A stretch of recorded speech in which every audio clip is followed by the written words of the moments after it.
Hey guys, with the release of Coldplay's newest record, I feel some sort of obligation to return and give this thing a proper review. I remember listening to it the night it came out, and though I wasn't enthralled with the music, there's no denying the excitement of a new Coldplay record for me.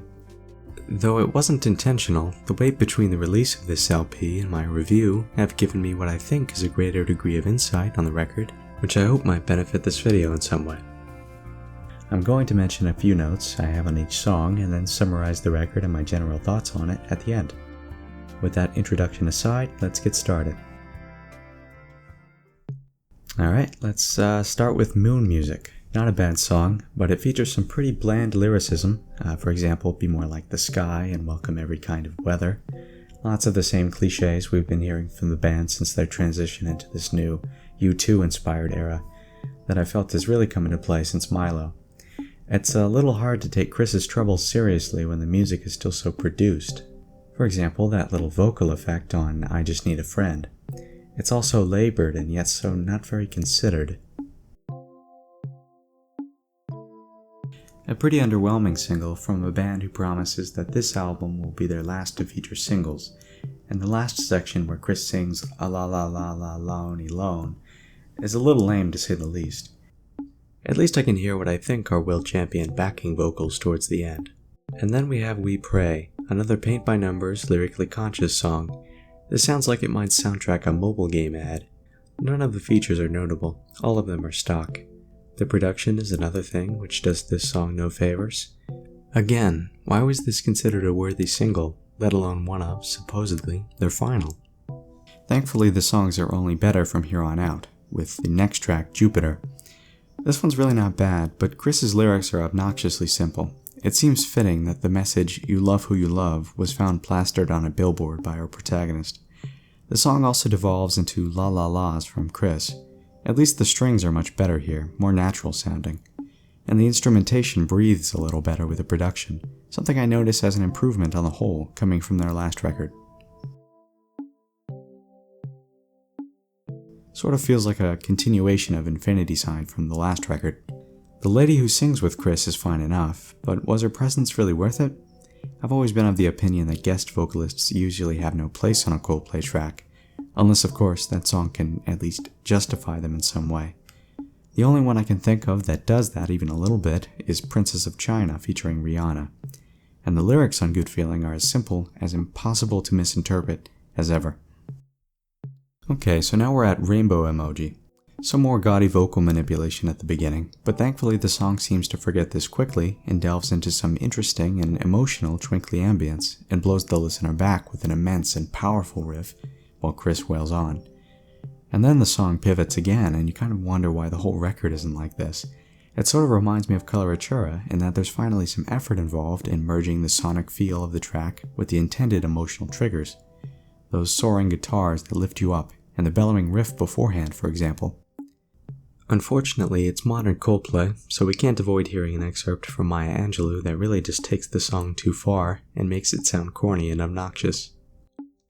After this we have I Am a Mountain, more anthemic, and features a bombastic production style which might remind you, as it did me, of the Milo era. These are big lyrics, in some sense, literally, but unfortunately they don't evoke any feeling of triumph or wonder in me. After this, we have Eterna. It's another EDM-inspired track. It's very catchy, and for what it is, I actually like the ridiculous production here. But as usual for this record, it's very shallow. As you might imagine, the other members of the band are mostly overshadowed by this obnoxious, unsubtle production, save maybe Guy Berryman. The kind of digital noise which is only just a little less afraid of empty space than it was last record. It should be very clear by this song that Moon Music, in large part, is meant to be danced to, meant to be optimistic, meant to cheer you up. On cue, we have some African chanting to round this thing out, almost Chris admitting how shallow and lacking the song really is. As is the usual on a modern Coldplay record, we have the scheduled straightforward ballad. On Everyday Life we had Cry Cry Cry, on Music of the Spheres we had Beautiful, and so here we have All My Love. Like those songs, this one is neither a high or a low light of the track list, though Beautiful with its vocal effects was sort of pushing it. In this case, it is the lyrics which are pushing it. Lyrics like Be My 1, 2, 3 Forever and the return of the la la la's. At least the climax, except the la la la's, is pretty satisfying and ends the song out well. To prove Chris's faith in his personal mission, he rounds out the track list with a song about how we are all one world. In the beginning, I'm reminded that Johnny Buckland is alive with the little subdued guitar accompaniment, and then another ambient aspirational section while Chris sings, "In the end, it's just love." There's a semi-hidden track with some more la la la's to get this thing to the finish line. We're reminded once again that Will Champion is alive, and the record is over. With my thoughts on each song put out there, I'd like to mention that the record as a whole is sequenced very poorly. The jerky transition between songs works for, say, Jupiter after We Pray, but this doesn't work for much of the rest of the record. For an album with so much ambience, so much pretty air, this isn't put to good practical use. For example, transitions like Feels Like I'm Falling in Love to We Pray, Jupiter to Good Feelings, and Good Feelings to Rainbow Emoji, and come across as hurried and careless. I might recommend pushing Good Feelings to side B, maybe after I Am a Mountain, and removing We Pray entirely. If you've heard the Full Moon edition of this record, you might consider something like The Karate Kid a suitable replacement, one that fits the tone of the LP a little better. Rainbow Emoji starts kind of abruptly and would benefit from a more natural introduction. I might recommend moving it to the start of the record if the other songs were strong enough to hold the thing together on their own. Unfortunately, they aren't. This LP rings to me as another sad lurch forward by the band in their struggle for commercial and artistic relevance. It sounds again like a compromise, again like a band without direction or vision, again unlike a band. Lyrically, Chris has nothing to say. Either he talks about being vulnerable in a way that suggests he is not vulnerable, or he resorts tiredly to the same brand of sloganeering we've heard since A Head Full of Dreams. And when all other strategies fail, where else to fall back on but good old I Love You. This is a better record than Music of the Spheres, but needless to say, I'm still not impressed. And without a true coloratura to point to as any sort of golden boy for the record, Rainbow Emoji just didn't quite do it for me. The album is more consistent, but there's also very little to look forward to. And in that vein, I'm not much looking forward to the band's follow-up either. Not that I won't give it a listen, of course, for old time's sake.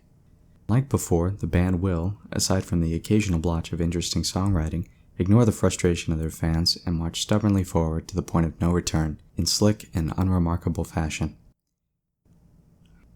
I'm feeling a 32 on this thing. Best of luck, Coldplay, and whatever path you choose. I genuinely hope you figure this out.